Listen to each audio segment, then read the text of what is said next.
من أشهى وأفخم الوصفات من المطبخ الحلبي وصفة كباب البرغل، ورح شارككم اليوم طريقة تحضيرها مع لمسات بسيطة من عندي بتعطي قيمة ونكهة إضافية للطبق. ويلا خلينا نبدأ بطريقة التحضير بدون تأخير. المقادير رح أذكر لكم إياها كلها أثناء التحضير بالفيديو، وكمان رح أترك لكم إياها بصندوق الوصف. في عندي هون 3/4 الكاسة الكبيرة من البرغل الناعم، برغل الكبة، بنقعهم كمان ب3/4 الكاسة من المي الفاترة، وبتركهم على طرف لمدة نص ساعة إلى ساعة حسب الوقت المتوفر عنا. وهون كان مرق نص ساعة وقت، والبرغل امتص كل المي الموجودة فيه. بحركه وبفرفده عن بعضه، وبعد هيك بضيف عليه بصلتين كبار مفرومين ناعم، شوية بقدونس حسب الرغبة، قرن فليفلة خضراء، وكمان قرن فليفلة حمراء مفرومين ناعم، والفليفلة ممكن تكون حادة أو حلوة حسب الرغبة. بضيف نص كاسة كبيرة من الجوز المفروم، وملعقة صغيرة من الكمون المطحون، ملعقة صغيرة من 7 بهارات، وملعقة صغيرة من الفلفل الأسود، ملعقة صغيرة من البابريكا الحادة، وحوالي ملعقة ونص لملعقتين من النعناع اليابس. وهلأ بفرك هالمواد مع البرغل فركة مرتبة لوقت ما تتعشى أو تتداخل النكهات مع بعضها البعض. وهيك بيكون صار وضع البرغل تمام. بضيف عليه مقدار 600 غرام من اللحم الكباب، وكمان 200 غرام من الدهن، وملعقتين طعام من الشحم، بيعطي نكهة كتير لذيذة.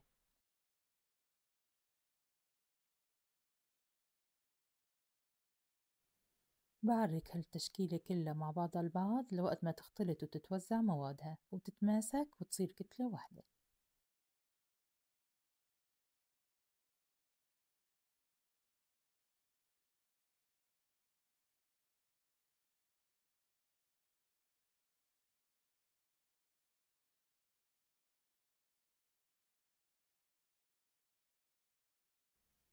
وهون وبهي المرحلة بدهن الصينية يلي بدي أخبز فيها الكباب بملعقتين كبار من دهن الغنم وملعقة كبيرة من السمن الباري.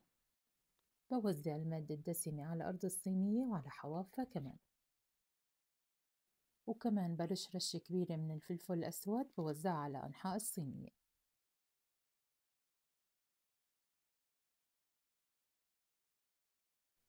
وبعد هيك بضيف كمية كباب البرغل يلي عندي بوزعها على الصينية وبمدها وبمسدها كتير منيح، وببل إيدي كل شوي بالمي وأنا عم مسد الكباب لوقت ما أحصل على شكل صينية مستوي تماما.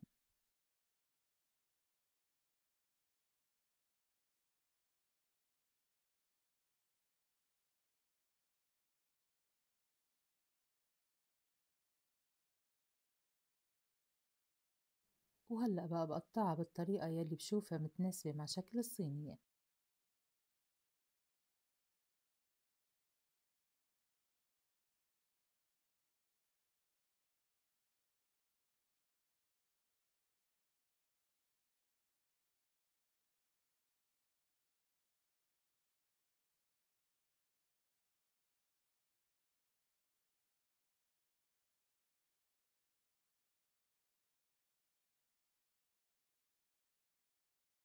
وبعد ما خلصت تقطيع الصينية بصير بقى بدهن وشها بمزيج من الزبدة الدايبة والزيت النباتي والفلفل الأسود، والزيت النباتي هون بيعطي لمعة لطيفة لوش صينية الكباب.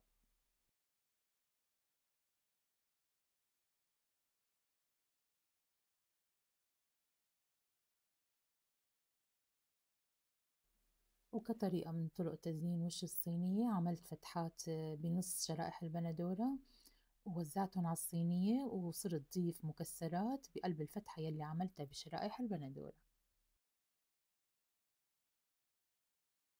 وأكيد كل حدا منكم بيقدر يزين بالطريقة يلي بيشوفها حلوة ومناسبة.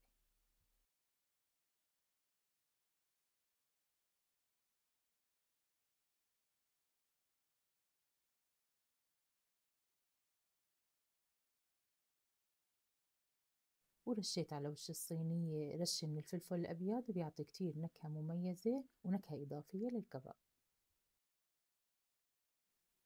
وهون كنت عم اشرح لكم وقلكم بإني رح أدخل صينية الكباب من بعد ما جهزت على الفرن على درجة حرارة 220 والفرن محمى من فوق ومن تحت. واستغرقت معي عملية تسوية الكباب بالفرن حوالي 40 دقيقة، وأثناء مرحلة الخبز بخيتها بكام بخة من المي لحتى ما تنشف بقلب الفرن وتعطينا بالنتيجة طراوة لطيفة ومحببة. وقبل ما أوصل لمرحلة تقديم الطبق بوزع على صينية الكباب جبنة مبشورة، أي نوع جبنة أنتوا بتحبوه ما عدا الأجبان يلي ما بتدوب وما بتعطي مطة. برجع الصينية على الفرن لمدة 5 دقايق والفرن مشغل بس من فوق لوقت ما تدوب الجبنة وتعطينا الشكل الخرافي يلي شايفينه قدامكم. ومع شوية من البقدونس المفروم على وش الصينية بتكون صينية كباب البرغل صارت جاهزة عنا للتقديم. ويا عيني ويا سلام على منظر الشطة الخرافية للجبنة السايحة على وش الصينية، ويلي كانت إضافة كتير لذيذة موفقة لهي الأكلة.